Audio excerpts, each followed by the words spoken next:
Greetings, everyone. And on behalf of the Hearth Within, we are very, very grateful to be coming together this autumn to celebrate a very special book.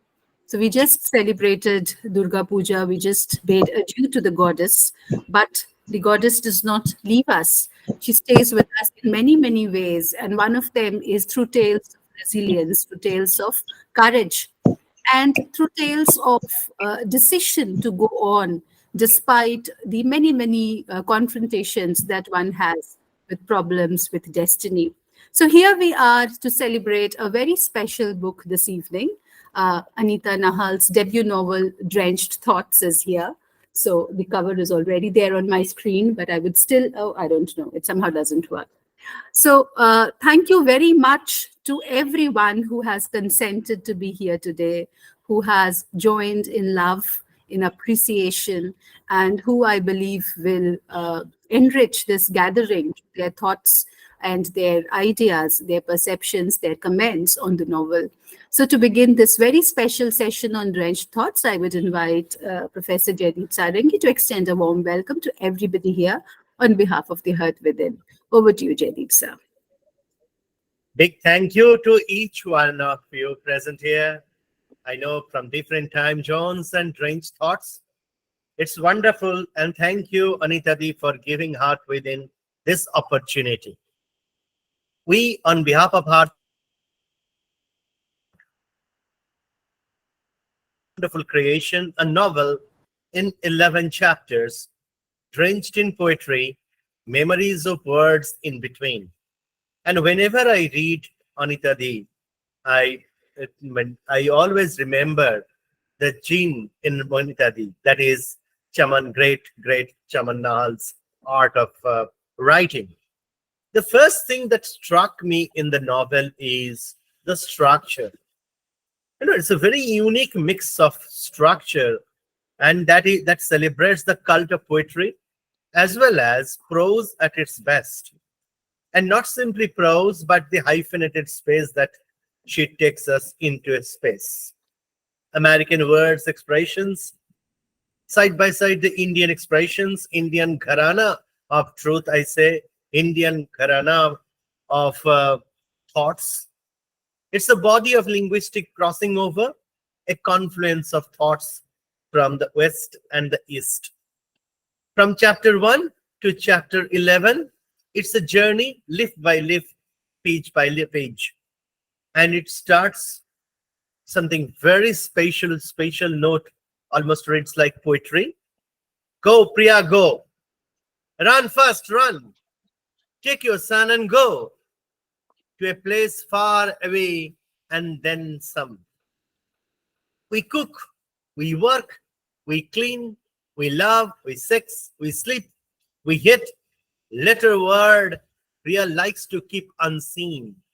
How beautifully she draws sets the tone at the very beginning, almost in the manner of poetry. Her life, she thought, was going by going, gone. Time had not changed, only the times had changed. It's a wise statement loaded with philosophies. Only the times had changed, not time. And whenever I read Anita Di, there is always a set of cultures, not one monolithic tradition. It's the nuances of India, nuances in other sides of the world. Like as Priya, the voice says, Priya was brought up not to be superstitious. Her parents were Arya Samaji. Not all in toto, that means not following Arya Samaj tradition in toto, because she makes it very clear they ate meat and Arya Samajis did not. So her words are very specific. There is always a dichotomy, or I say a vacillation between home and adopted home for writers who are living in it under the alliance sky. America offered Priya and Avijit a chance at salvation, a protected and secure physical home. Emotionally home for her was Avijit, but the sense of a real home for both became a really when mother and son reached another place, Harrington, and that feeling continued for years and years afterwards, even when they moved to Chicago. So you are saying that I have not gone and given you a home. What the bloody hell? The space, the in between value sets, the binaries, and the third space in a critical terminology frame of references. 16 years ago, they left India, made home in Northern Virginia. Single mom, immigrant, colored, older woman.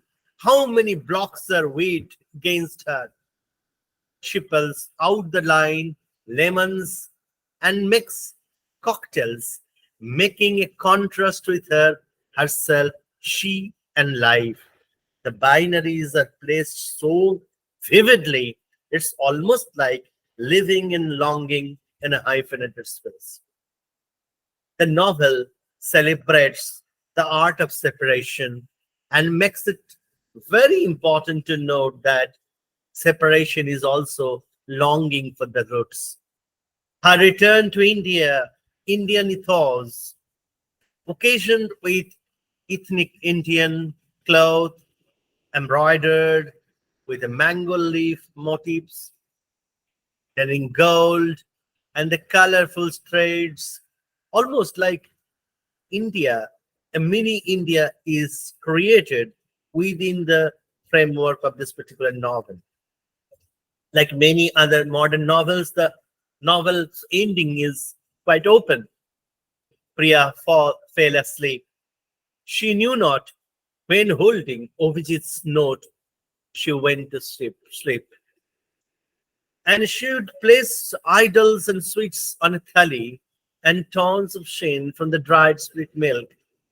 Without too much folly, she would scoop some Ganga water and on her dill and sun sprinkle, and new story spins, a new journey begins. At the latter half of the story, there is always a mixture of Indian ethos, Indian culture with American culture.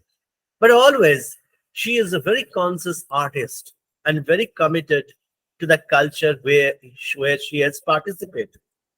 And we cannot value judge for one particular culture that she is carrying.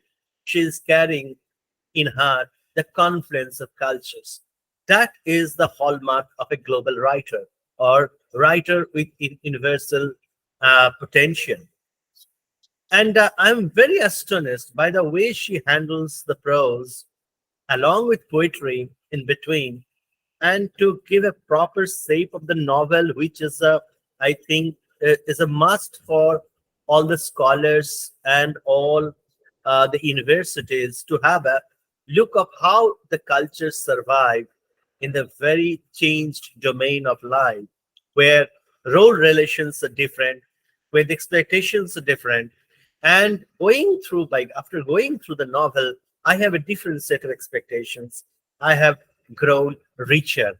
I wish the book will travel fast and fair to the worlds and different corners of the world and will attention and acclaim. Thank you, Anita Di. Thank you once again. Congratulations, congratulations, and thank you for giving us the opportunity to host this particular novel in front of the world public. Thank you. Thank you so Thank you, much, Gerrit. Gerrit. Thank you so much. Thank you for your very valuable words for Drenched Thoughts. And we have indeed been drenched by this first shower of rain, this first shower of critical and creative rain. And we are very grateful that we have a wonderful panel of discussants to talk about the book. So I would begin with the first speaker, that is Deepa Agarwal. Author, poet, and translator, Deepa Agarwal writes for both children and adults and has over 60 books published. A frequent contributor to magazines and journals in India and abroad, she has edited and compiled several anthologies. Her work has been translated into many Indian and foreign languages. Gender equality, social injustice, and preservation of the environment are some of the main themes in her writing. Among her various awards, she has received the NCERT National Award for Children's Literature for her book Ashok's New Friends. Her historical fiction, Caravan to Tibet, was on the IBBY, International Board on Books for Young People, Honor List 2008. Her biography, Journey to the Forbidden City, was on the Parag Honor List 2020 and shortlisted for the Neve Book Award. Kashmir was on the Parag Honor List 2021 and was a finalist for the Publishing Next Best Children's Book of the Year Award, while her poetry collection, Forgotten Kaleidoscopes, was shortlisted for the PVLF Best Poetry Award. She lives in Delhi, and we are very grateful that we are able to connect across cities and continents. Thank you, Deepa ma'am, for consenting to be with us this evening, and over to you for your observations on the book. You have to unmute. Deepa ma'am, you have to unmute. Thank you so much. Yeah. Thanks so much for the lovely introduction, Basudhara, and good evening to everybody. It's a real pleasure to be here among this panel of brilliant speakers. And first of all, I'd like to congratulate Anita on this wonderful, unique, and inspiring novel. It's an extremely brave book, both in terms of content and form. Drenched Thoughts. I was quite intrigued by the title when I first encountered the book as a PDF. What could be the author's intent in choosing this title, I wondered. And when I began to read it, I realized how apt it was, because Priya's reminiscing, the protagonist's reminiscing, was indeed an unfolding of thoughts drenched with her life experiences.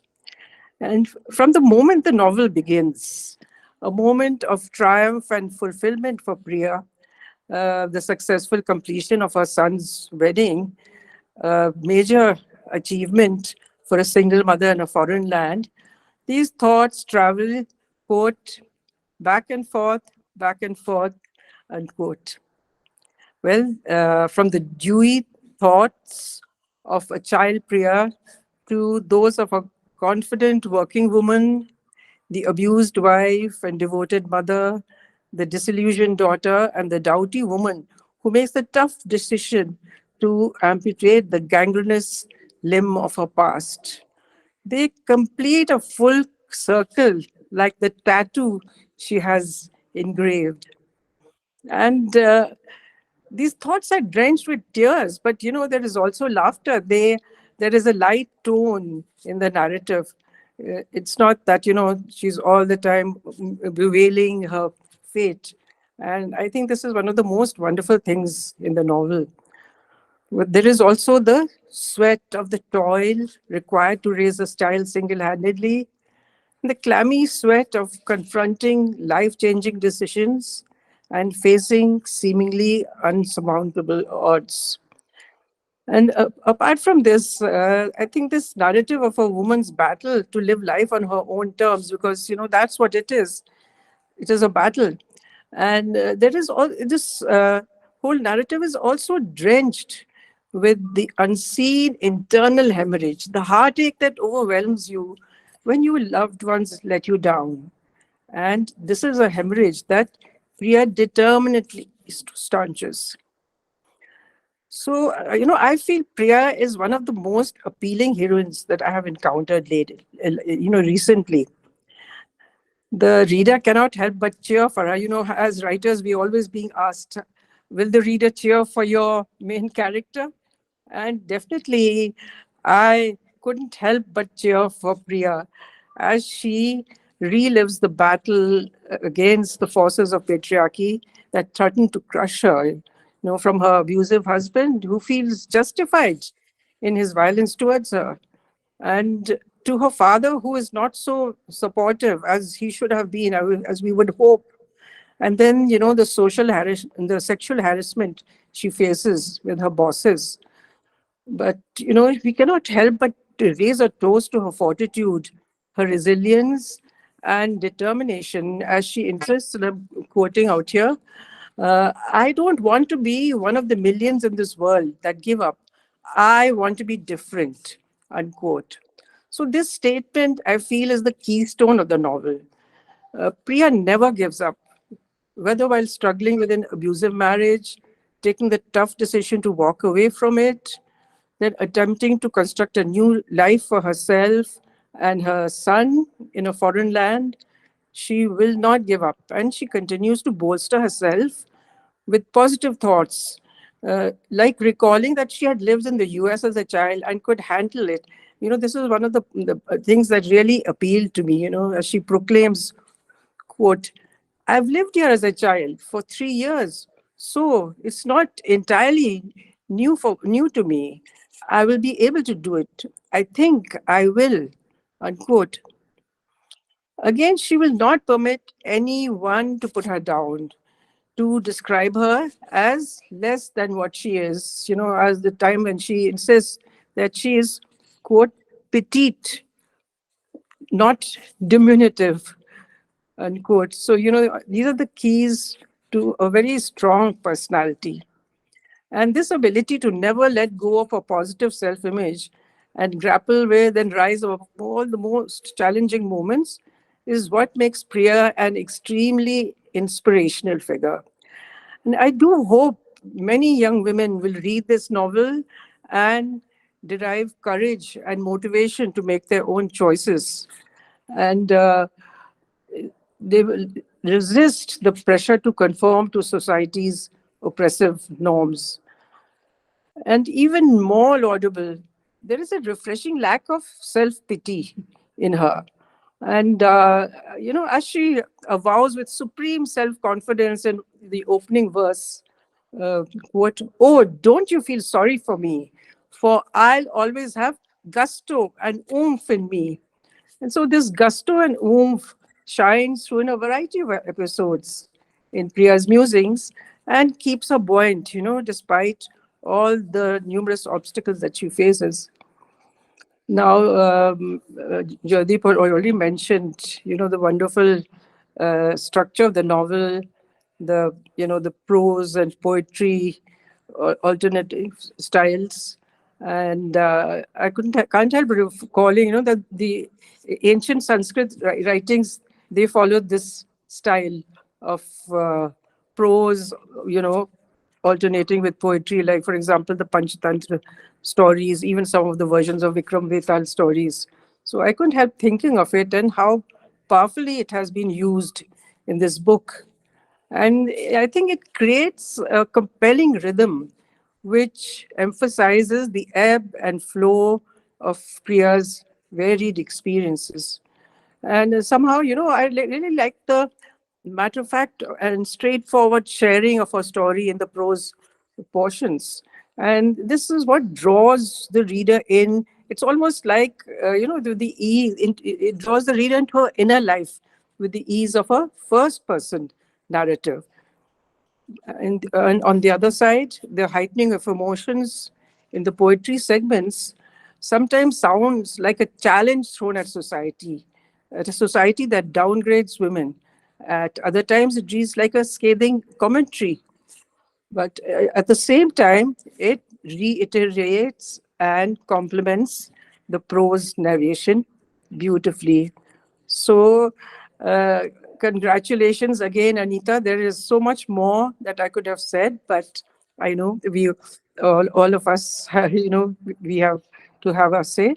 So, congrats again, and all the best for this wonderful novel. And thanks so much for inviting me to participate in this wonderful discussion. Thank you. Thank you very much, Thank you so Deepa much. ma'am. Thank you. There could be more that you have said, but then you have already said so many wonderful things about the novel that for an outsider who has not read into it, these are ideas that will create a very, very packed curiosity to read the narrative. Thank you for your very gracious words for the book. And of course, you have a gorgeous blurb that you have given it. From Deepa Agarwal ma'am, we will move on to Lakshmi Kannan ma'am for her ideas on the book. Lakshmi Kannan is a poet, novelist, short story writer, and critic. Her latest book is Guilt Trip and Other Stories, published this year by Niyogi Books. So her 28 books in English and Tamil till date include poems, novels, short stories, and many translations. Her poems have appeared in well-known places like Vasafiri, Ariel Review, the Helix Literary and Art Magazine from Canberra, Australia, from New Letters, Kansas City, USA, Chandrabhaga. And we are very, very grateful that Lakshmi ma'am has agreed to be with us here today and to share her precious words for the book. Over to you, ma'am.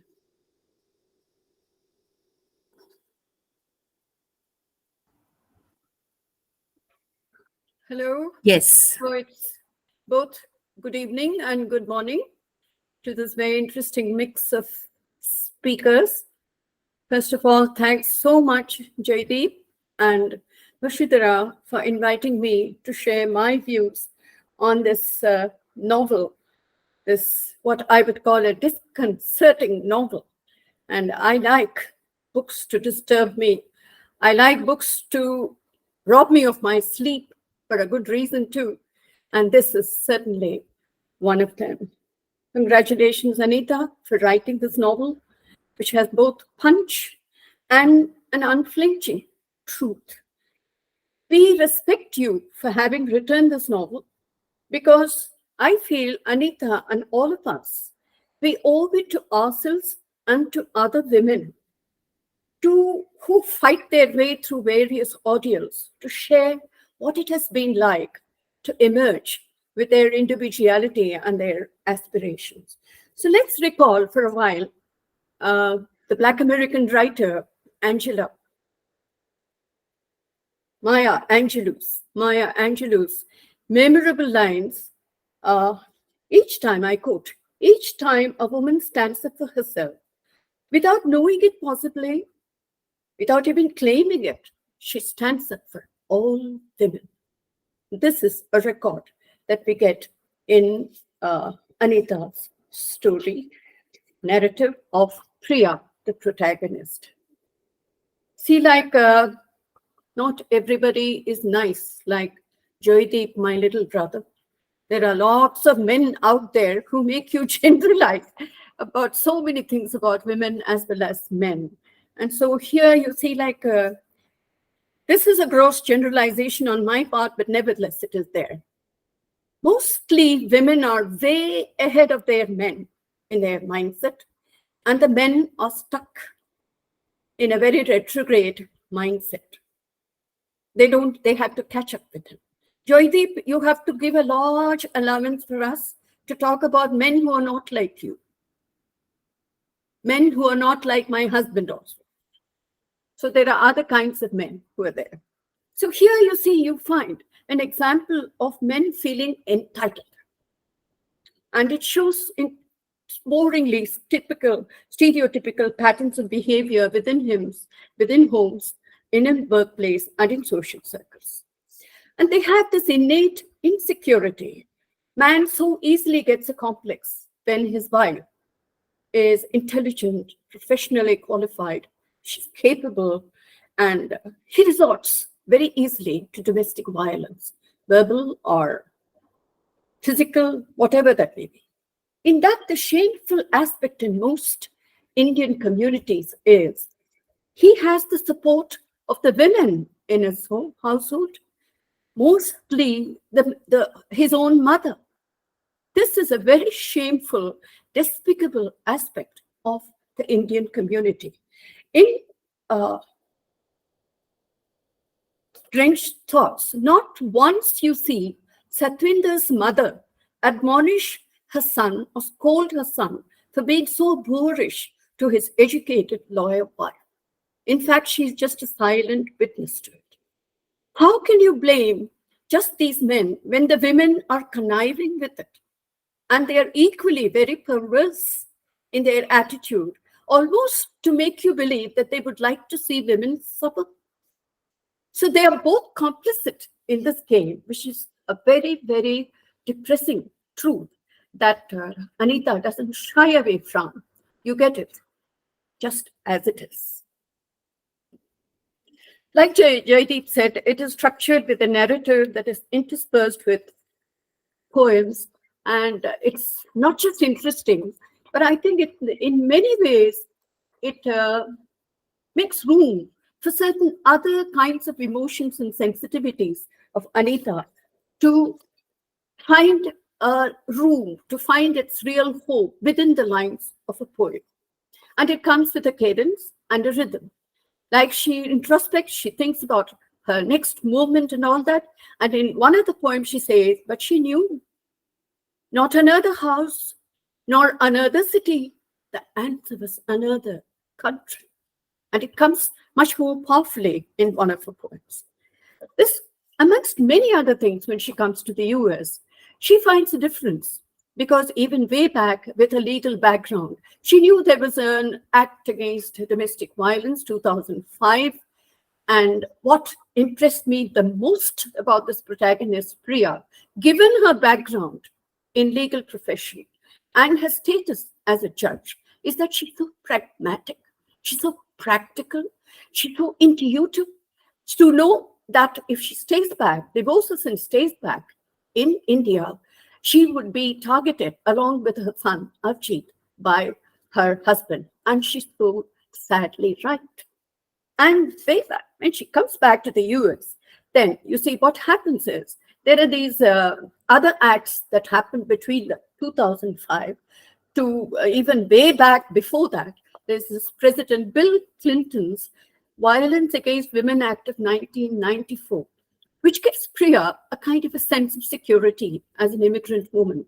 She knows she'll get legal advice. She knows she'll get some kind of a legal protection as well if she asks for it. So that is, you see, like much of it hinges, like it's no new point of mine to say, all of you have already said it in various ways. The whole thing hinges on the protagonist, Priya, and what it takes to be Priya. She is, you see, like she can be easily sociologically described as resilient, proactive, and that she has a strong will. None of them are static terms, resilience or being proactive or anything. In actual life, what we see Priya do is to reinvent herself constantly, so constantly that many of her friends, tell her that she is the phoenix or the Pollyanna or the Renaissance woman. Each one of the sobriquet is so apt for her. Phoenix rises from the ashes of its own funeral. Pollyanna is that adorable Disney movie that was made into an adaptation. She's that 11-year-old orphan who was left under the care of a very stern aunt in Vermont, small town. And slowly she brings about a change in the narrow mindset of people in Vermont by her optimism, by her glad game. Okay, this is a bad situation. What is the good thing I can get out of it? And how can you do it? She's so robust, this little child. So she's Pollyanna to her friends. And of course, Anita is a Renaissance woman. She has diverse interests, very rich interests, and she writes very well. But US also has its rude shocks, like Jaideep shared with us, the cliched way of seeing a single mother, colored, immigrant, and all that. Along with that are these hyphenated identities, some very insulting like ABCD. All of you know what ABCD is? American born, confused, desi, and all that. So there also there is this share of it. So she goes through all that. She just sort of, encounters each one of them very, very creatively. Apart from her grit and willpower and her pragmatism, what I feel also has contributed to her keeping a very sane head on her shoulders is a robust sense of humor, which she finds even in the US. Just sample this. When she's there in the US, she has lots of girlfriends, and by the way, all these nice friends that we make, they become an alternate family to us. Isn't that wonderful? That's marvelous, the way the girls bond over each other. Those girls are into what is called dating and dating and dating. They are dating, philandering married men and this and all that. And then Priya brings them to face this. What is this? I quote her. What is this whole confusion between I love you and I'm in love with you? It's just semantics. In the end, it all comes to not true, she says. And this is the kind of a sense of humor which, emerges every now and then here and there, and it keeps her very, very sane and grounded. That is it. So before I close, what I would like to mention is many of the things that in the narrative are things that she shares with us, which is why I feel every woman ought to share these things with other women, like Maya Angelou said. She owes it to herself, she owes it to others. One of the things that you can go back to the book if you want to is to find out how she got that diversity fellowship finally out of this Professor Davis, who doesn't bother to reply any of her emails and all that. And then she barges into the office, says in a meeting and all that, I'll give it and all that. There also, the lesson that she learns is, she knew that to come back to the US, they first had to go back to India. The process has to be put in motion that way. No one can short circuit a process. This is the, wonderful intelligence of this woman that cuts its way through. It's a novel written with courage. It speaks the truth, the raw truth. Congrats again. Best wishes. Thank you. Anita, may there be more books. Thank you so much, Lakshmi. Thank you so much, Lakshmi Di, for that wonderful exposition.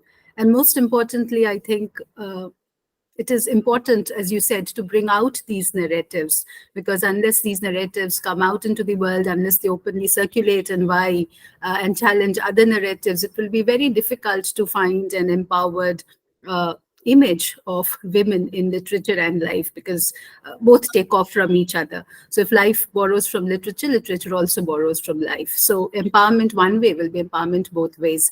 Thank you very much for talking about the very significant aspects of the book, the immigrant dilemmas, and the resilience with which all of this is defeated. The humor, very, very worth noticing throughout the pages. Thank you so much. And from Lakshmi Kannan, we move over to Meenakshi Mohan. Dr. Meenakshi Mohan is an educator, art critic, children's writer, painter, and poet. She has taught at universities in Chicago, Boston, and Towson, Maryland.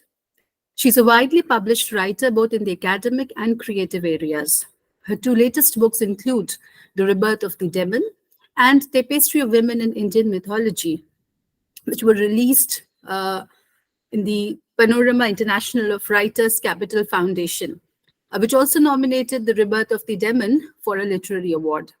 She's on the editorial team for Inquiry in Education, a journal published by the National Louis University in Chicago. She has received the International Panoramic Award for Writing and an Award for Excellence for Literature and Art from Setu Bilingual Journal, published from Pittsburgh in USA. Thank you very much, Meenakshi ma'am, for being part of this panel, and we look forward to your thoughts on the book. Over to you.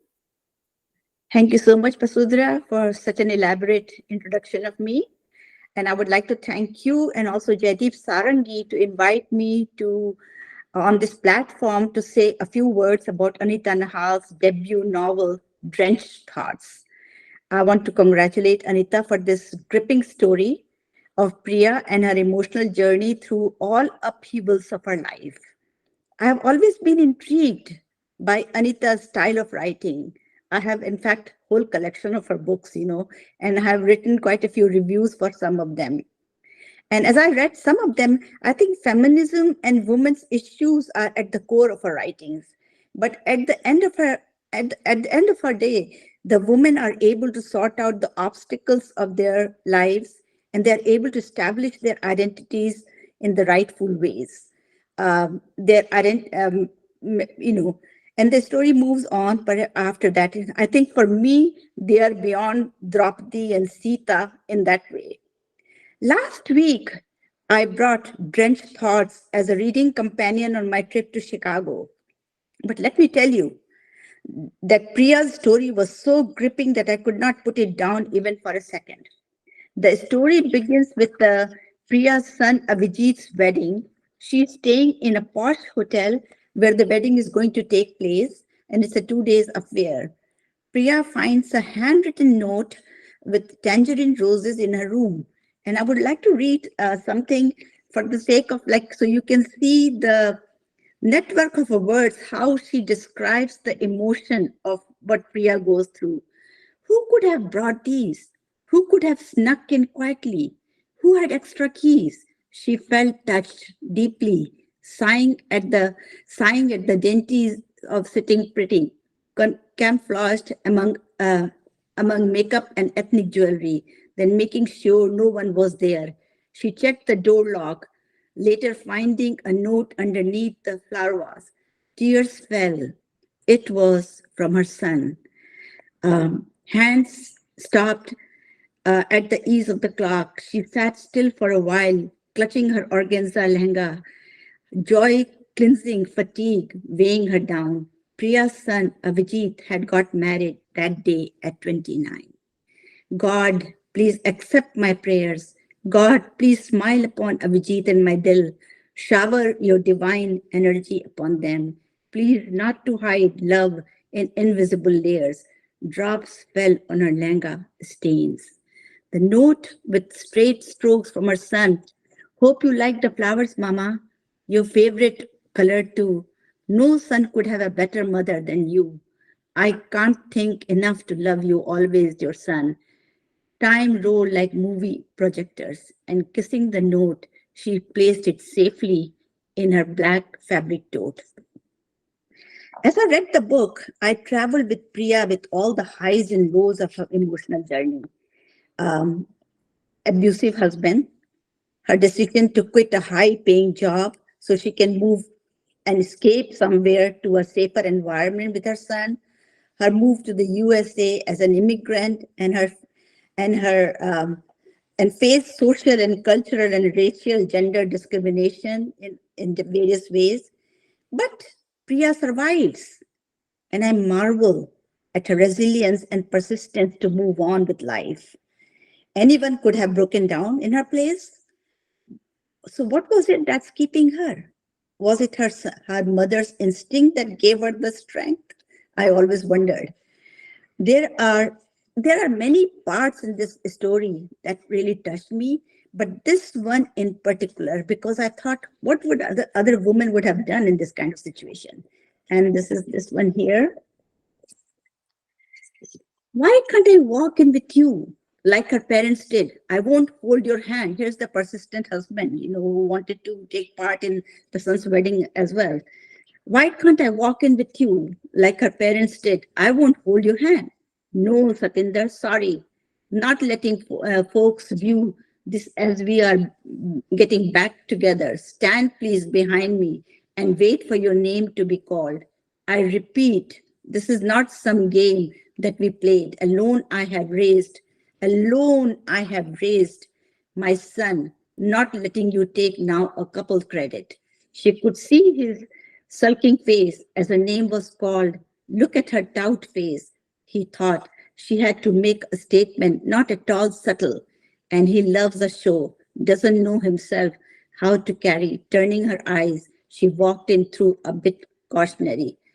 Just in case he walked in with her, she had made a list of all the things, situation, so people don't think they are like couple.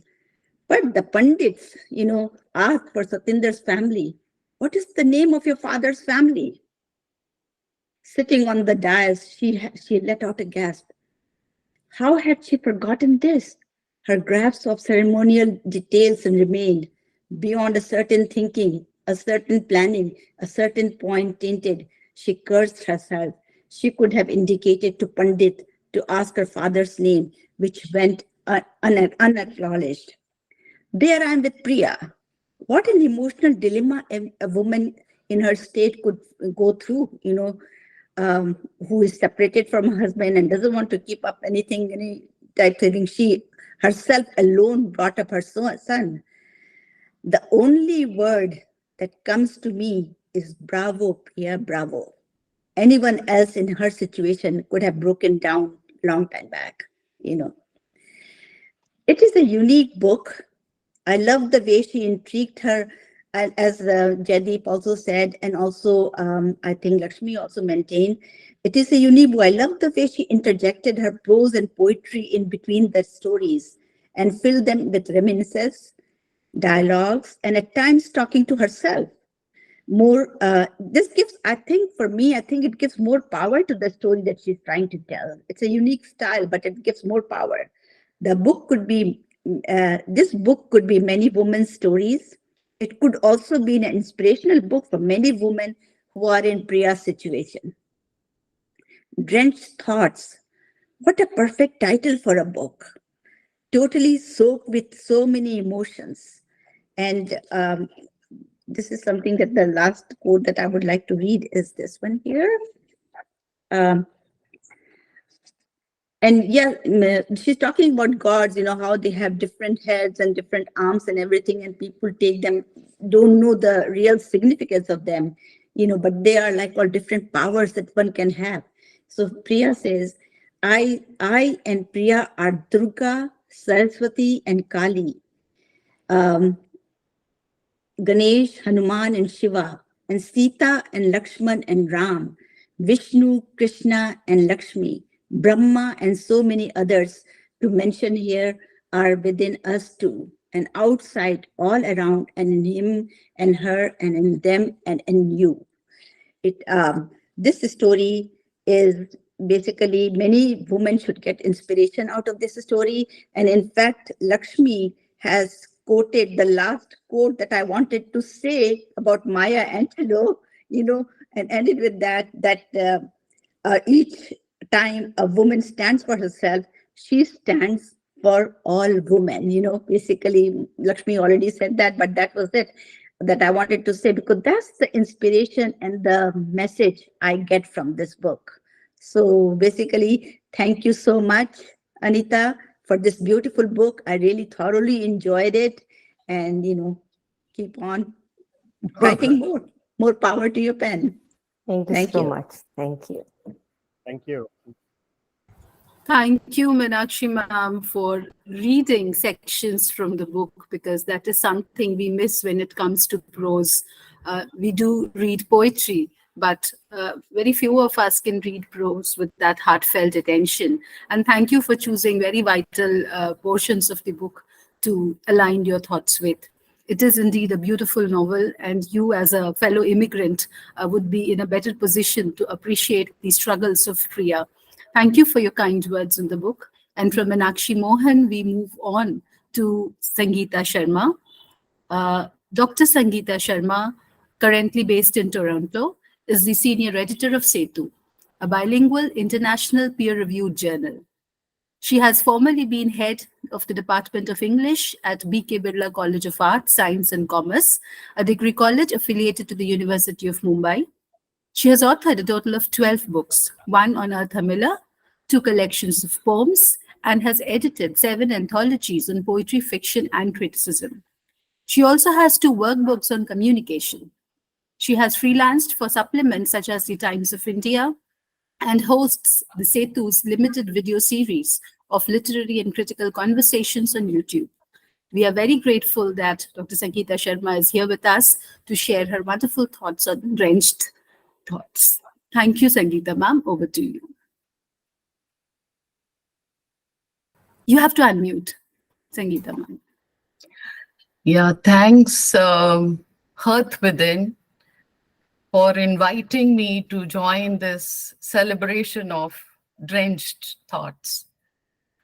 Thanks, Anita Di, also, for proposing, I think, my name for the same. Thank you so much. And a big congratulations to Anita Di for offering the reader such a interesting read. Drenched Thoughts, Anita Nahal's 209-page debut novel, is poignant, experimental, and has a dramatic beginning. Go, Priya, go. Run.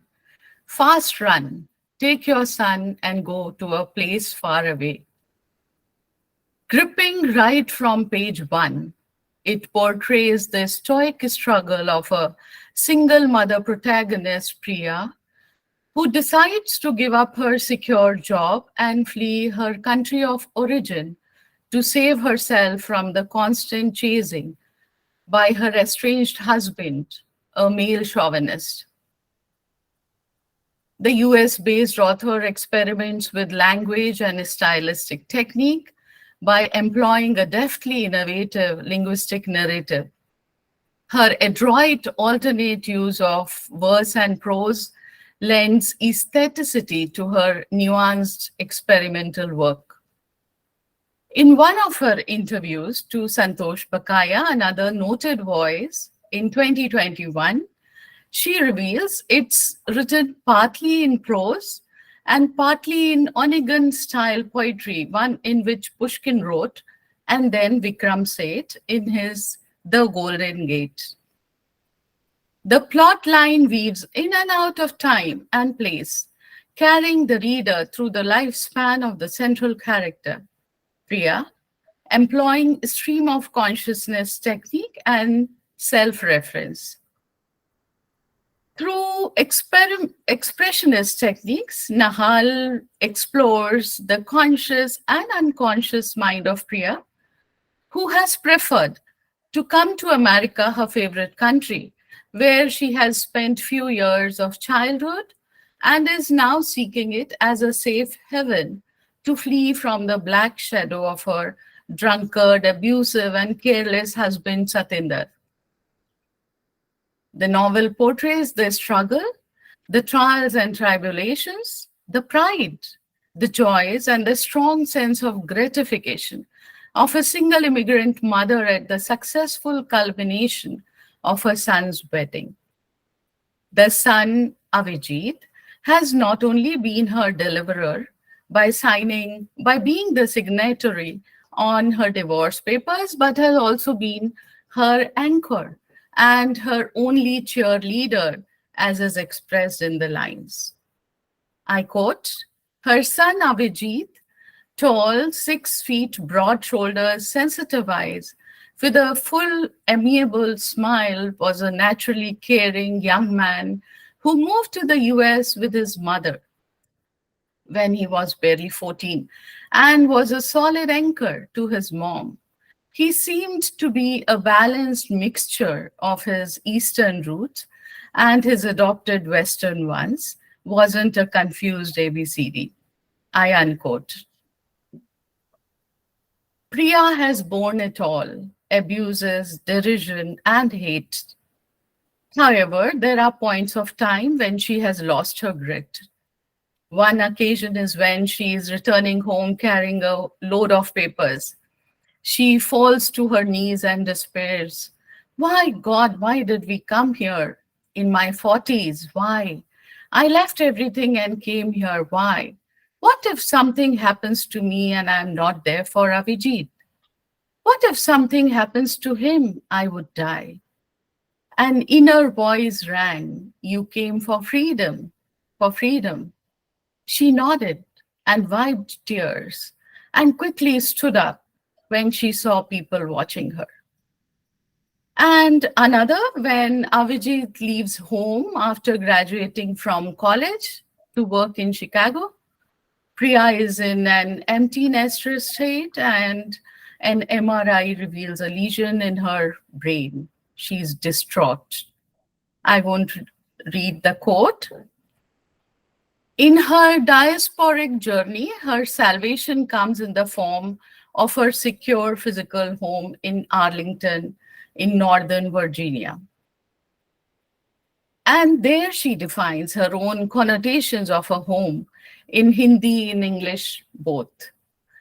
The quote is on page 197.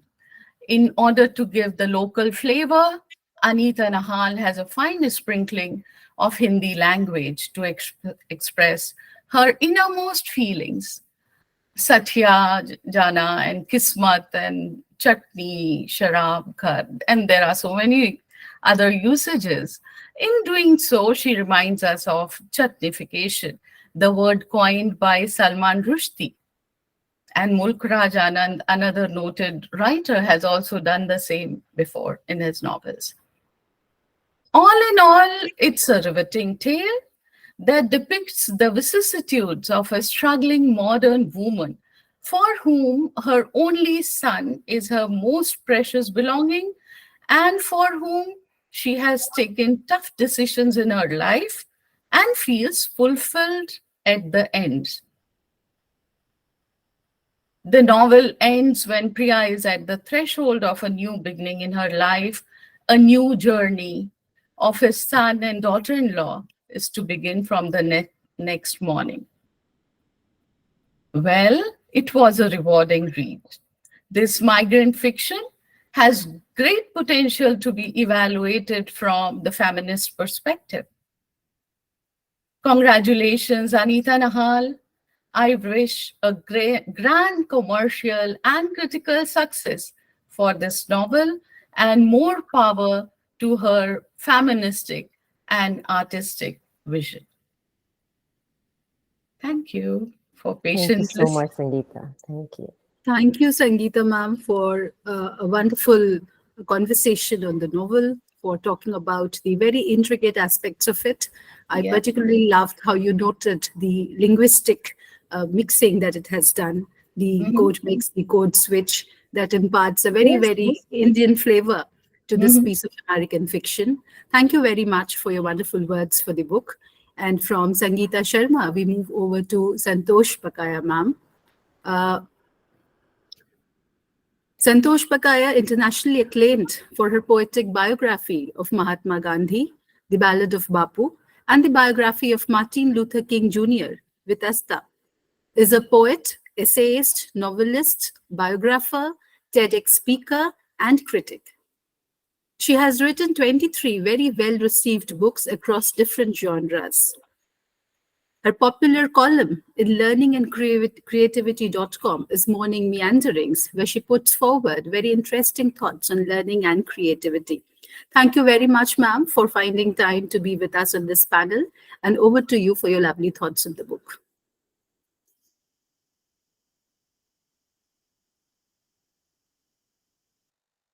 You have to unmute. You have to unmute, Santosh ma'am. We are unable to hear you. We cannot hear you. You are muted. There will be a button below. Hello, can you hear me now? Yes, now, perfect. Okay. Thank you so much, Vasudhara. Thank you for this invitation to the Hearth Within. And thank you, Jaideep Sarangi ji. Kudos to Anita Nahal for writing this wonderful book. And you, of course, know that my husband was the first one to snatch it. And he was the first one who started reading it, and he wouldn't let go of the book. And he has furtively reviewed it too, and but I'll let you know later on. But so it's a beautiful book, wonderful book, very, very inspiring book. And go, Priya, go, run fast, run, take your son and go to a place far away and then some. Her life, she thought, was going by, going, gone. No need to stay or pry, going, gone. Thus begins this philosophic diasporic novel, Drenched Thoughts. And I was riveted from the first chapter, totally beguiled, eagerly wanting to read on and on. In the first chapter, we see a bespectacled Priya sitting on a plush queen-size bed in a fancy hotel room in Chicago, feeling a sense of satisfaction at her son Avijit's splendid wedding ceremony celebrations over just a few hours ago. A great feat for a single immigrant mother who has got her son married 16 years after leaving behind a heartbreaking past in India, relocating to the USA with her first 14-year-old son in search of a calm, conflict-free life. In doing so, she has successfully managed to crush the condescending attitude of the naysayers, both in India and the USA, who had predicted that she wouldn't be able to manage in an alien country.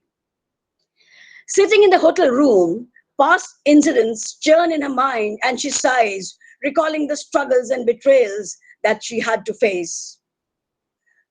Priya's sighs were usually very cavernous, unfulfilled ones, like threads and needles, they aren't allowed to stitch, unquote, page 26.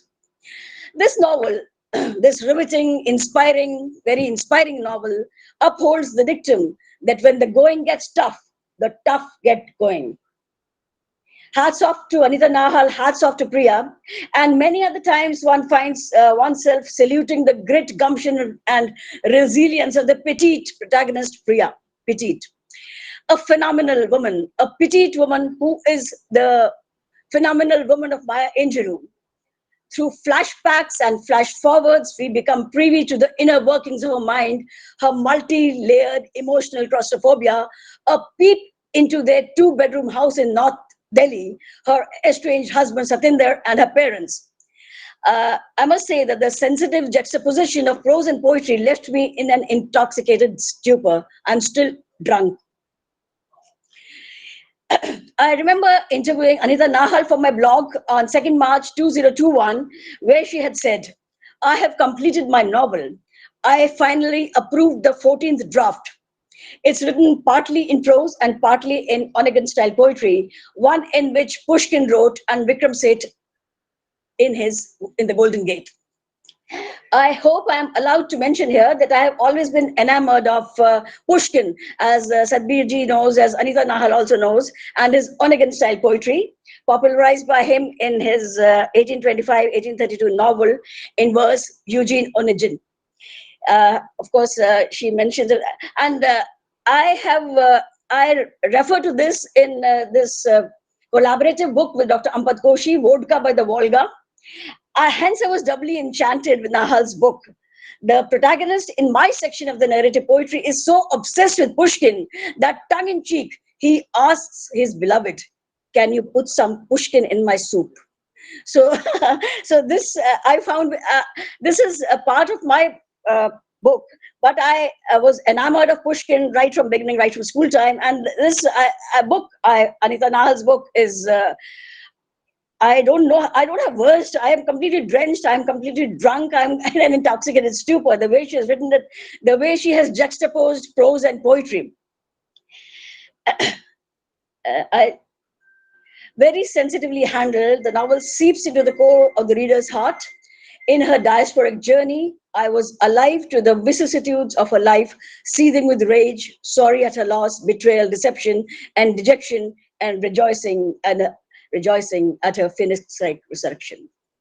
Single women and single mothers are generally the target of discrimination all over the world, including in America. She hoped to create an alternate paradigm, modify the language, and she does that. She does it successfully.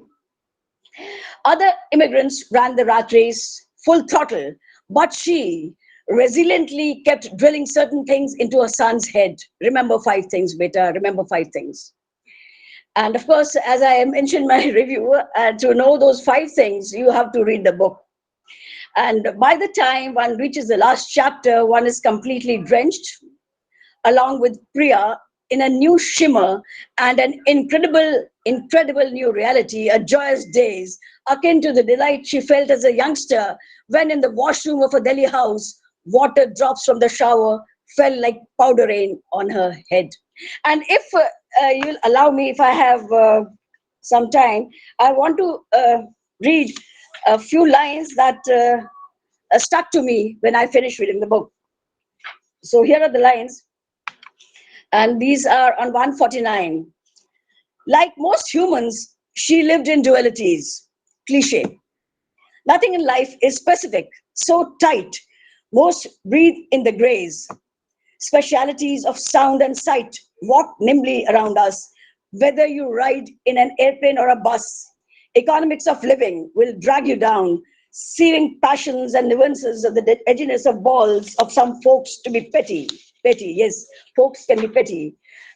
Calls of fears are hard to pull back from trances. Am I dreaming now or when I'm sleeping? I prefer the now dream which I'm keeping. So these lines I kept repeating to myself, and just one line too on 151. Why the blimey did someone develop races and leave us all splintered or in silos, in pockets, nothing much gained but souls blistered. So Anita Nahal, has done a wonderful job. And hats off to you, hats off to your protagonist, Priya. And I hope many people read the book. It's a wonderful book. Hats off once again. And thank you for having my say. Thank you so much, Santosh. Thank you so much. I think something happened to Basudra's internet and she's trying to get log back on. So, Joydeep.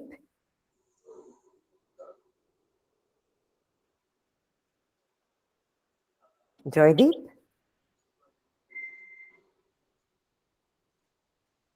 She's written that she's trying to log back on. But we don't have to wait because I don't want to keep all of you waiting because she's trying to log back on. So I think next it was Satbir ji. If you would like to offer your comments.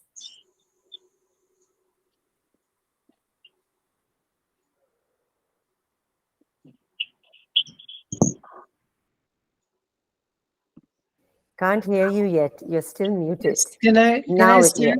Yes. Yeah. Okay. So, Drenched Thoughts. I start by, of course, congratulations to Anita Nahal on the launch of her new novel. And best wishes to the Hearth Within for organizing the event.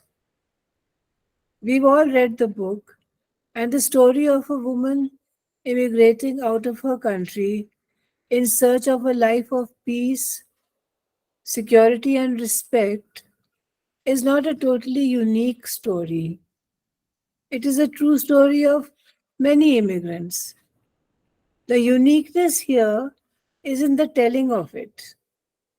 The protagonist, Priya, is already in a successful profession, has a grown-up son, but she will not accept an abusive and humiliating relationship. She is a woman with dignity and strength of character and courage. And she makes a tough decision, mainly so that her son grows up in a healthy atmosphere without fear or abuse or wrath, and gets a steady education for a successful life, which is her main aim and her achievement. Anita is a bold storyteller. She bears the truth without fanfare and lays it there for the reader. Her pain and her trauma are real. So are her struggles and her courage and her convictions. Priya's story makes a point that a woman has needs: social, psychological, physical, and emotional needs, and that they are important. A wise society ought to recognize this. I quote from the book: if only women would get it into their heads early on that they are resolute, brainy, and independent.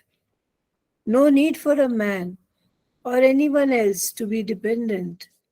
No need to be in anyone's chess game a pawn. So the book is about Priya's innate power, and she never looks helpless or powerless, never a victim. She is almost aware to her own circumstances, the protagonist of the drama and also the audience.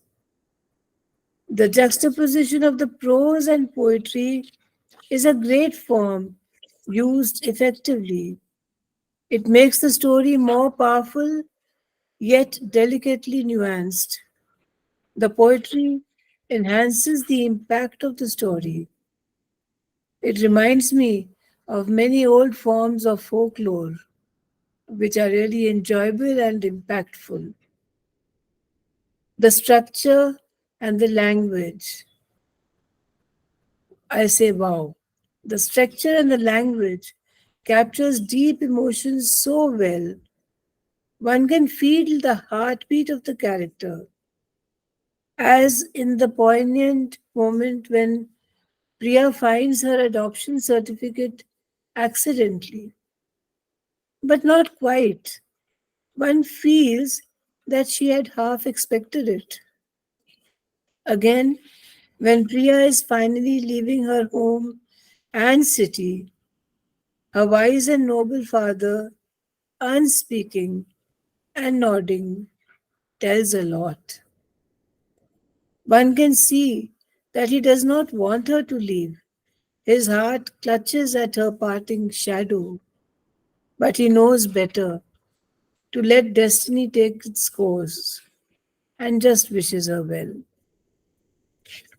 The book is again a visual treat as it starts with the scene of a big fat Bollywood wedding taking place in the US, and Anita makes it the focal point where she returns after meandering back and forth. Even the metaphors used are like pictures we see, like the one of the shower that drenches her, the sun shaped tattoo, deep and layered. All the episodes we see as if they are playing on a curtain.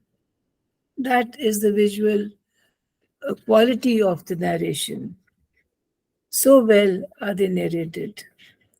In fact, it is the pinnacle of the fulfillment of Priya's dreams to see her son well settled and happily married, and she is finally in peace.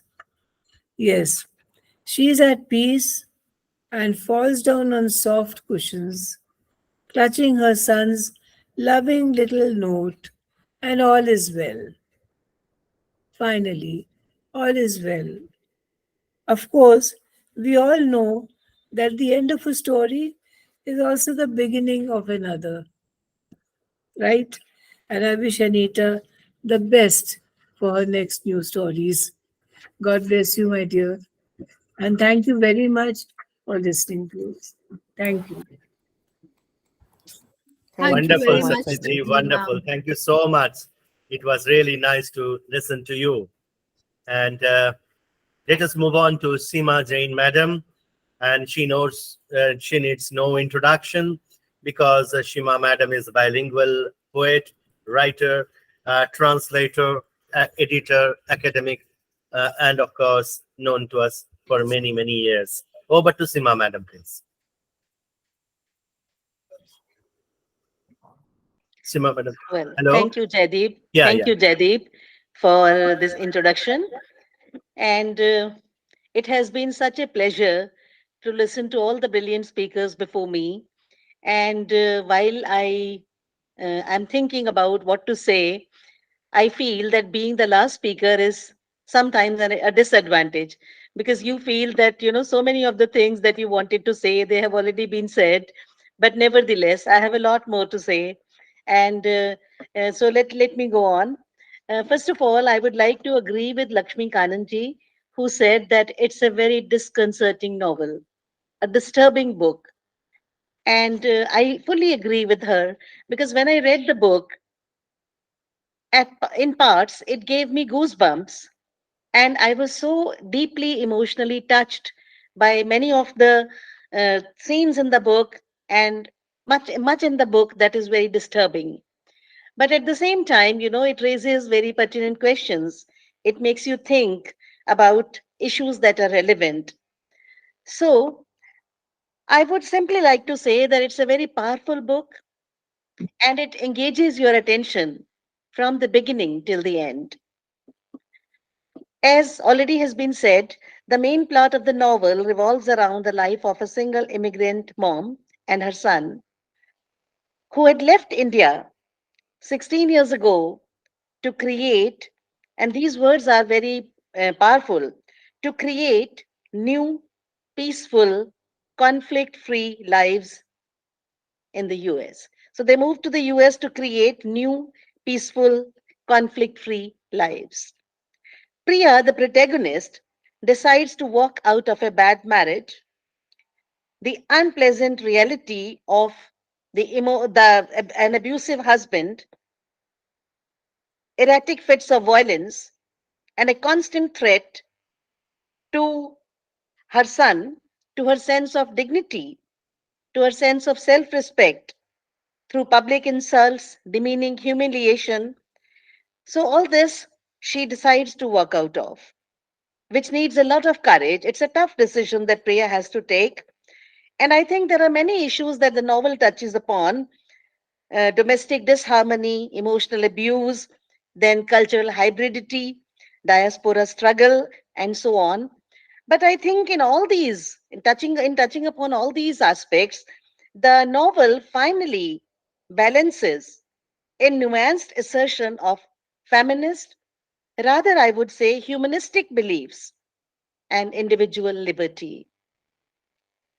The novel is primarily a saga of the struggles, courage, resilience, grit, and determination of a woman in the face of many odds, and holding on to a decent upbringing and education, enabled and nurtured by her parents' values. The protagonist holds her head high and fights her battles with dignity and strength.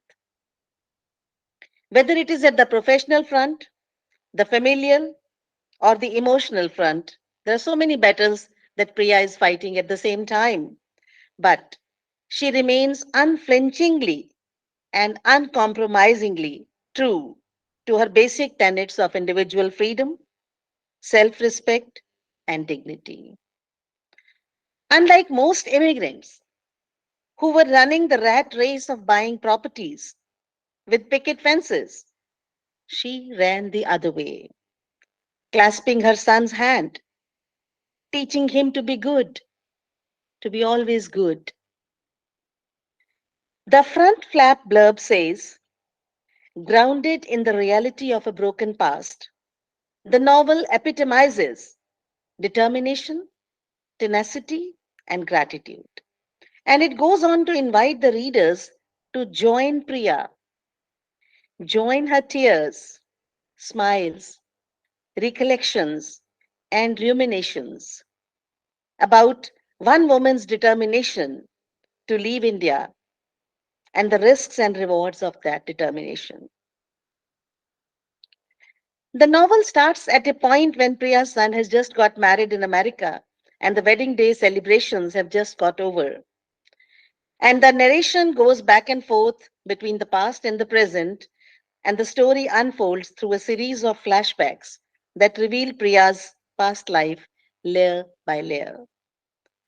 Priya's upbringing has taught her to reject ostentation and superstition, but life's ups and downs, her fears and anxieties, her alternation between dreams and nightmares lead her to go to a tantric, to buy rings and wear them.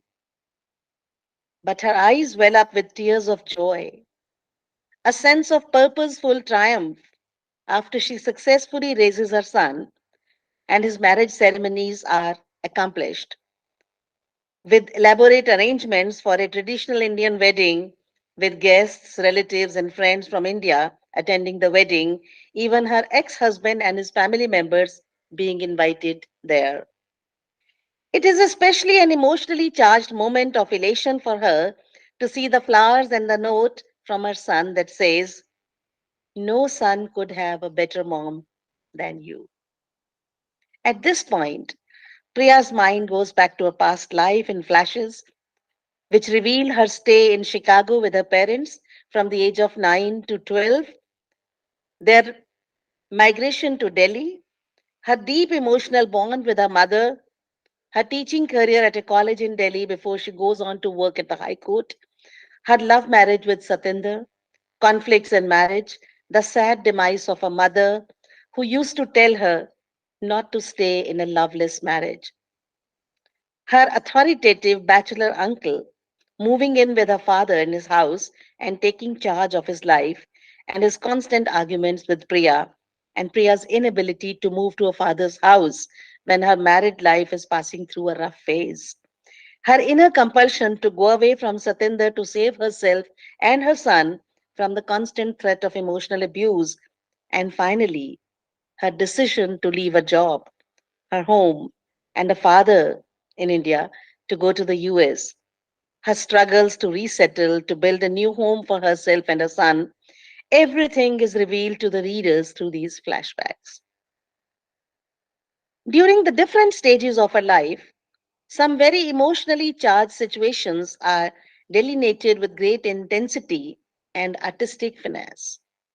When her husband publicly denounces her with an abuse, she writes, she felt disrobed like Draupadi once again.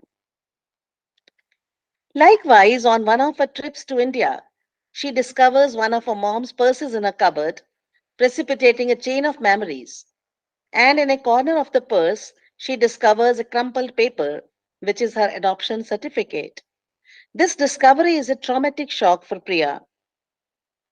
And then there is another moment when Priya's dad, who is generally helpless in front of his brother, expresses his sense of anguish, guilt, and frustration when he tells his brother in a rare moment of bold courage, you always fight with Priya and say horrible things to her. Do you know how guilty I feel that I couldn't let her and Avijit stay here when her marriage was failing? It was because I knew you would not let them stay in this house in peace. And that guilt eats me up every single day.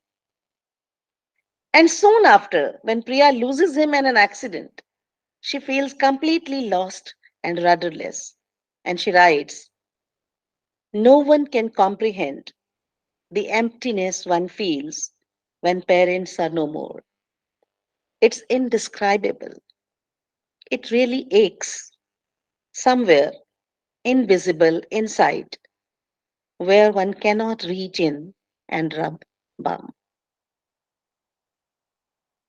And one of the incidents when she's in America and she feels weak for some time when she's traveling, and that has already been quoted, I think, by somebody. So I would not really focus on it again. When she feels weak and she says, "Why did I come here in my 40s? I left everything and came here. Why?" And then finally, an inner voice rings, "You came for freedom, for freedom." So Priya moves on because there is no other choice. She asserts that she does not want to be one of the millions in this world that give up. And she says, I want to be unalike, distinctive. And I want to be a role model for my son and others. So Priya's tenacity and toughness as a woman earn her rich accolades from the people around her who call her a phoenix, Pollyanna, a renaissance woman, constantly reinventing herself with conviction and optimism. I think do I have 2 more minutes, 1 or 2 more minutes to wind up? Well, Priya's tale is a heroic and inspirational tale. I think it is a tale of epic proportions of the struggles that she goes through and emerges triumphant.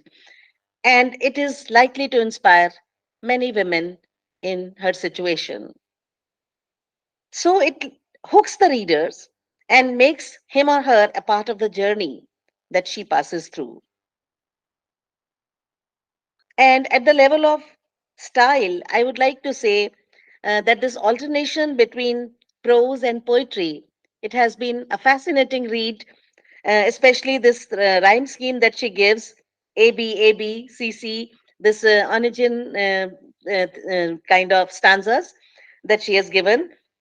And there are some similes, beautiful similes that are used by her, which I loved. One is, immigrants are home nowhere, like a slightly torn, unsettled banknote, accepted with suspicion here and there. And then there is another image which is used, rain. Rain is used as a symbol. And I think it connects very well with drenched thoughts, you know. And at one occasion on page 25, she writes, water is so special. a cleansing of the spirit, soul,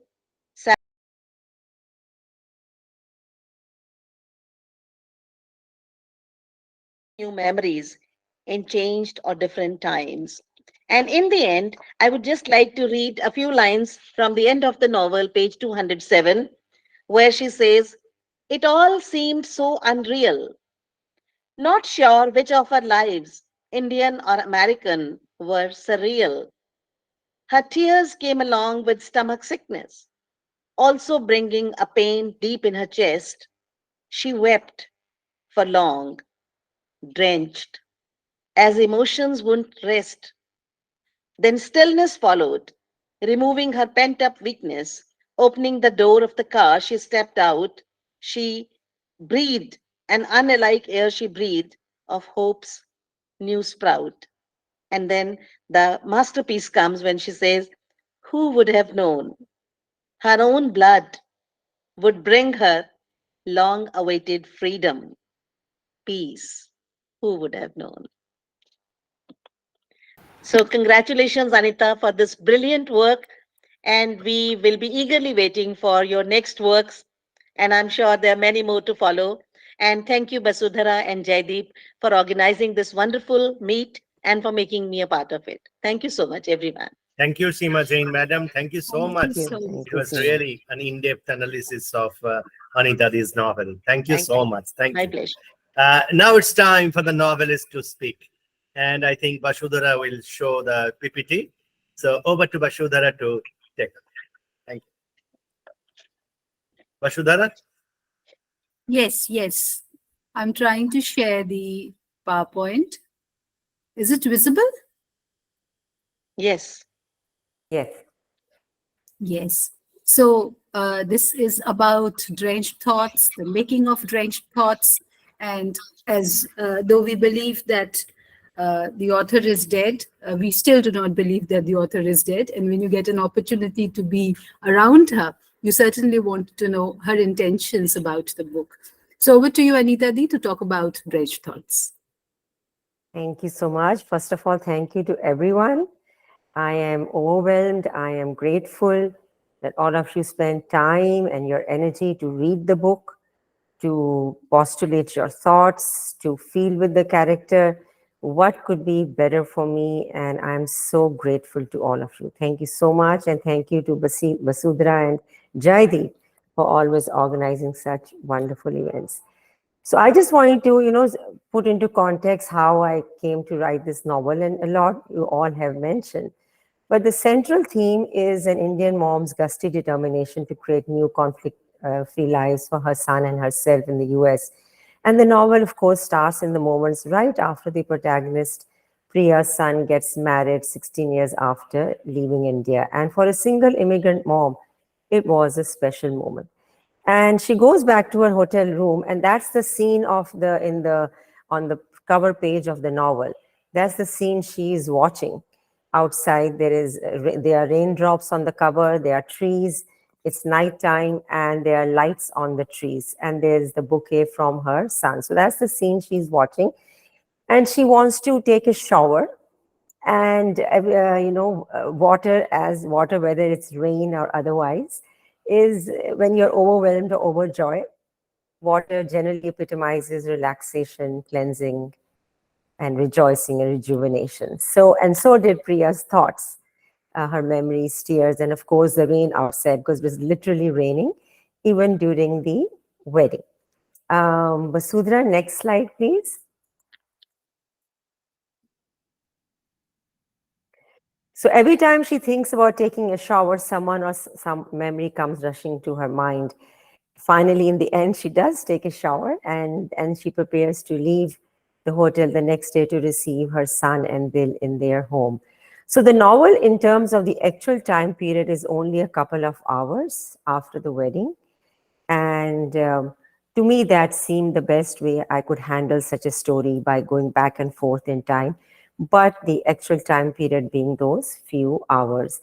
And because my background is largely as a poet, I wanted to write, I originally thought of writing the whole novel in poetry, like Vikram Seth had.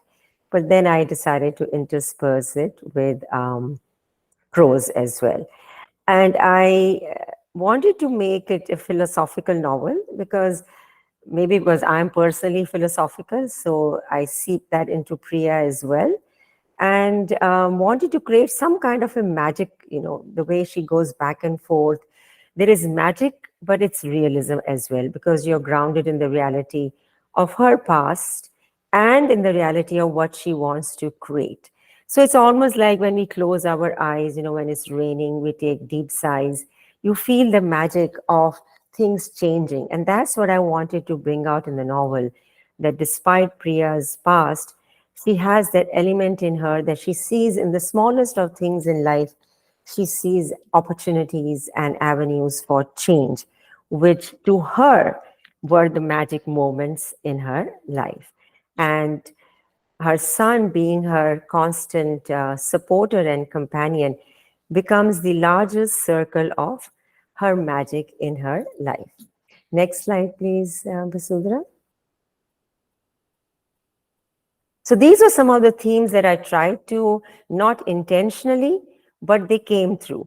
Women's struggle for freedom and peace, motherhood, single mom, parenting, self-realization, immigrant, domestic abuse, sexual harassment, ageism, because Priya moves to the United States at a much older age, even though she had lived there as a child, working in a different country at an older age. So the value credentials hold. And this is very common to a lot of immigrants who move at an older age. The credentials are not given the same value as people born in that country. So it's really, once again, constantly trying to prove yourself as you move along in a new country. For many immigrants, that story is there. Investing in one's own future and those of one's children. That's okay. Citizenship, settling in a new country and becoming accustomed to the system. Next slide, please. So even though she had lived there as a child, but with the decision that she is not going to ever go back, then those elements don't seem as, rosy and welcoming all the time. They do, but not all the time, because the reality is that you have to put things into place. You have to get your, green card for many people, and citizenship and the jobs and so forth. The book also covers love and romance and sensuality, reinventing oneself, of course, Renaissance, life in general, past, present, future, Earth and existence of life beyond our planet. So that's also a mention I make in many pages of, alien life, extraterrestrial life, because I do question, and hopefully I try to put that through Priya, as to who exactly we are as humans and where are we going as humanity. We keep fighting with each other when we should be actually fighting the elements currently in the world that are pitted against human beings, because this world will one day go into dystopia and end. I also covered love and romance, sensuality. I did this, I think. Environment. Next slide, please. Diaspora, of course, that is very common theme with individuals who move abroad. And how do you understand yourself also when you are living in two different cultures and you have to respond to each one in a way that appears authentic? And I think when that authenticity is expected from you, most immigrants go through a lot of pressure. General responsibility, financial responsibility, intergenerational relationships, spatial relevance also occupies a lot of significance in the novel. Cultural relevance, travel and jobs, studying, health, as you have seen, Priya goes through health issues, but then is able to still come out of it. Though, as I think Seema mentioned, or someone else mentioned, that the ending is there is now a new beginning, and who knows what happens to Priya in her life as she moves forward. And of course, being laid off and unemployment. And that's a very common thing for immigrants that I want you to bring out, that it's not a rosy picture. Many people think that living in America is all rosy. it has its own benefits, but the reality of surviving and thriving in a immigrant culture has its challenges and takes its toll as well. You just have to rise above all that to really survive. So I just want to end in the next slide with the release video that we had prepared. There's another slide that I had forgotten. I also talk about family and friends and weddings and marriages and of course divorce, gender abuse, women's abuse. I also wanted to bring out, and I hope I did, that when you talk about divorce or single parenthood, it is not something that is a stigma, and that women need to move out of that paradigm, because you don't necessarily need a father in the house to raise a balanced human being. You need a good father, not just a male figure per se, in the house. Parents and those left behind, adoption, because there are a lot of people who go through adoption and how it impacts them. I thought I would bring that out a little bit in the book. Patriarchy and matriarchy, of course, birthing, exes, struggling, surviving, and thriving, the beauty of life. Because ultimately, and I think that comes a lot from my own philosophy, which I try to seep into Priya, that the life per se is not necessarily cordial to people. It's not necessarily beneficial to people. We see what's happening in the world right now. So many people can lose their lives in a second. It's literally a question of a second of being in the wrong place or being in the right place. So in that, very challenging environment that human beings live in, to find those beauties of life, which could be just sitting out in the garden in the morning and having a cup of tea, or the rain itself, or walking on dew, or sitting and laughing with your children. And of course, belief in God. So that also I wanted to show through Priya, that while we don't know who God is, and there are so many different gods in different religions, but there is something we all believe in, because ultimately human beings, through all the struggles they go through, how do we make our normal everyday lives normal? Otherwise, all of us would be very depressed and sad most of the time. And that is because we believe in something bigger than us. We don't know what it is, but we believe there is something or someone there. And if we pray hard enough, so it's that hope, like President Obama said, most human beings, we have an audacity in hope. So if we can play this video, this was created by Shabam Tanmay Pati, who is my designer for a lot of books. And we created this video and wanted to show that magic coming through with rain and with lights.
Thank you. Thank you, everyone.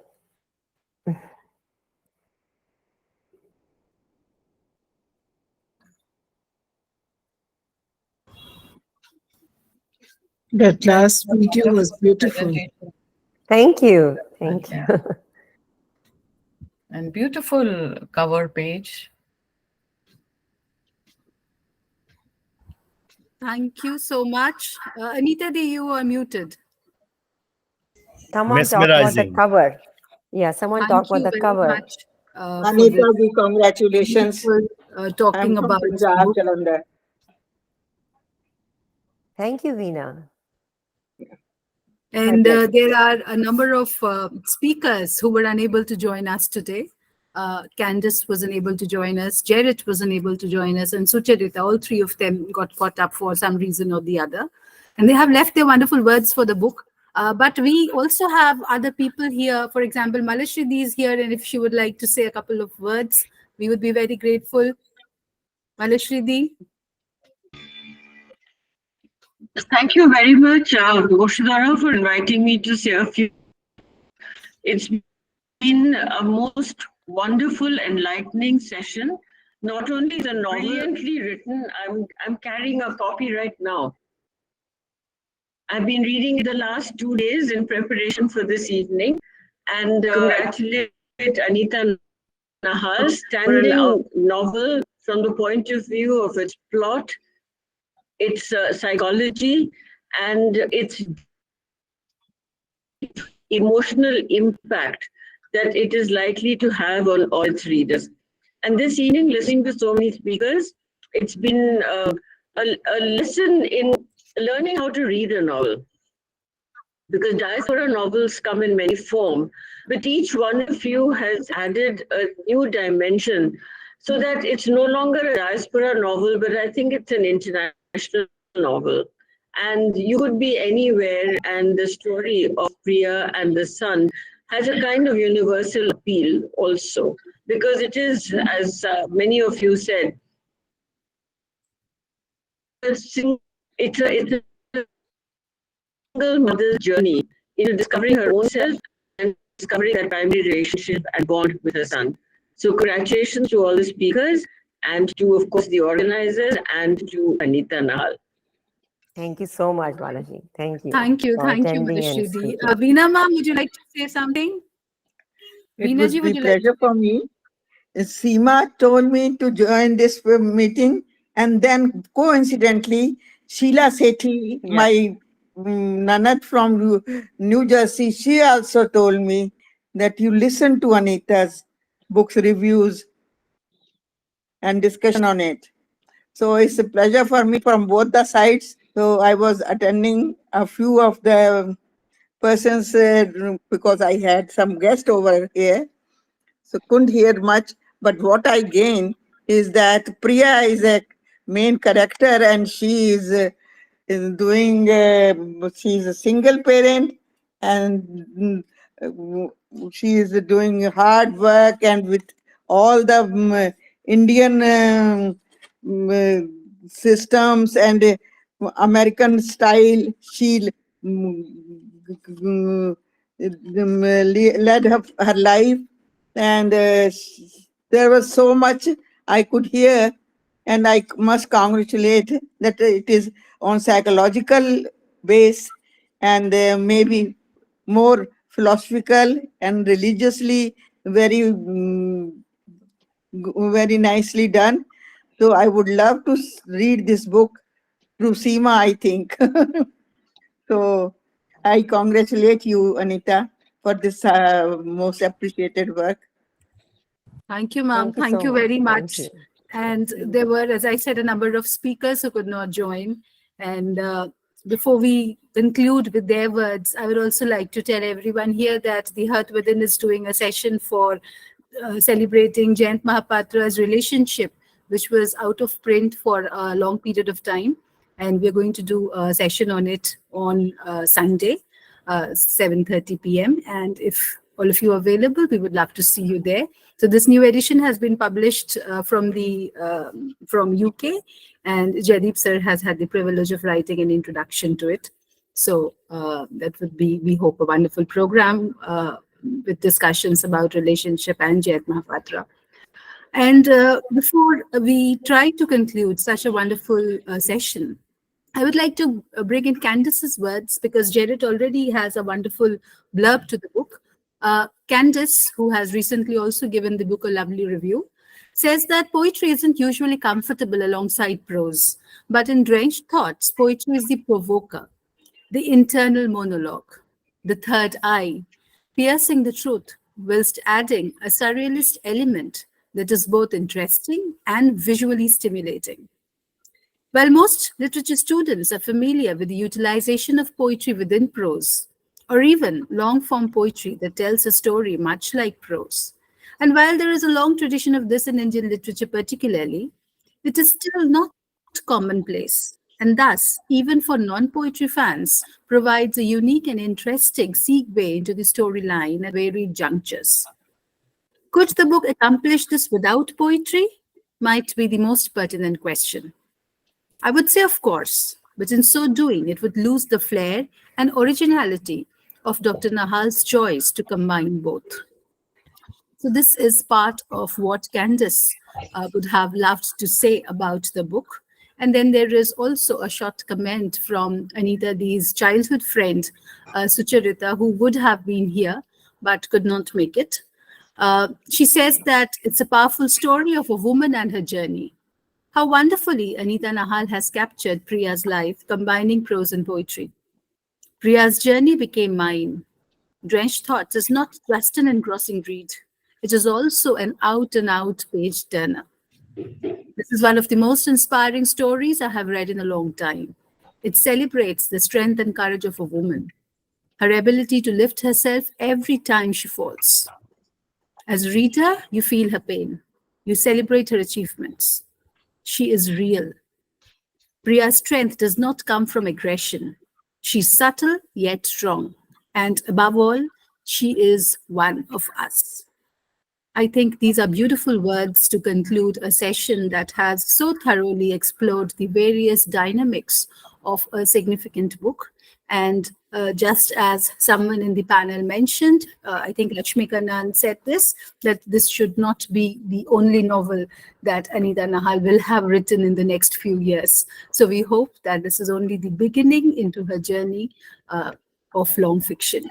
Thank you very much, every one of you, for being here. And Jaideep sir, if you are around, I would like you to formally deliver the vote of thanks. Thank you so much, Vasudha. Thank you, everyone present. Thank you, Malashruti, and all very important audience that we heard in this evening. And what a book. Many more to come. And all wonderful speakers, starting from America, Toronto, and different parts of India. And of course, different time zones. And we read the book from different backgrounds. I think that is very important, how we add our gaze into the book. And this is, of course, as Malashruti pointed out, is not only a book of the diaspora, but also a book for all readers. We in India are very comfortable reading in the book. I think all diaspora will be very comfortable in reading with the book. And how the book travels in time, that is very important. As we all expect that in this evening, the book will be a champion book for many, many seasons. And I think the book will overcome many odds and obstacles. But it is, of course, Anita D's first novel. But I won't say it is an experimental, but she has already arrived. And I think we'll be celebrating her next novel's launching ceremony very soon. Thank you, Anita Di, for giving Hearth Within this special honor. Thank you so much. And it means a lot. Thank you, wonderful audience, wonderful panelists from different time zones. You made Hearth Within really going. Thank you so much. Thank you, Bashudhara, for wonderful coordination. And there were for technical hitches, as we know, but nothing could stop us because we live and long for writers' coordination. It's a conference. Nothing can stop. No one can stop the sun rising. No one can. Thank you. Sun. Thank you. Thank you, Jaideep, Vashudhara. Thank you so much Thanks, to Maya, everyone. for joining. And it's just Thank you. Thank you so much. Thank and a you. big thanks to Anita.